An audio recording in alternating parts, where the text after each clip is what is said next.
नागरिकांच्या समस्या म्हणजे जेव्हा आमदार गणपत गायकवाड आमदार होते तेव्हापासून काही नागरिकांच्या ज्या मागण्या होत्या त्या मागण्या आमदार गणपत गायकवाड आणि माझ्या निधीतून आज इथं पूर्ण होत आहेत। दौरलीपाडा दौरली गाव तसेच आपला मानेरा इथे जे शिंपी समाजाचा जो मंदिर आज आपण उद्घाटन करतो म्हणजे शिंपी समाजाच्या याचं तर ते त्यांची मागणी खूप वर्षापासून होती ते आज त्यांची मागणी पूर्ण होते आणि अशा अनेक मागण्या आहेत ज्या नागरिकांच्या त्या वचनपूर्ती म्हणून मी प्रत्येक ठिकाणी जसे म्हणजे कल्याणपूर्वेत बरेच आता 3-4 दिवस झाले उद्घाटन होत आहेत आपले म्हणून जे म्हणजे माझी सुनी जेव्हा प्रचाराला फिरत होती तेव्हा तिनेही काही लोकांना वचन दिलेले होते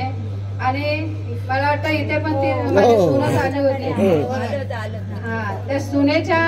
मागणीने मी आज इथे यांच्या शिंपी समाजासाठी जो हॉल बनवतोय त्या हॉलचे आज मी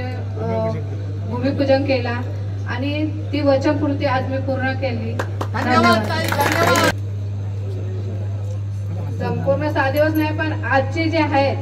ही 2,30,00,000ची आज मी मानेरा आणि दौरलीपाडा या ठिकाणी 2,30,00,000चे उद्घाटन केले। 2,30,00,000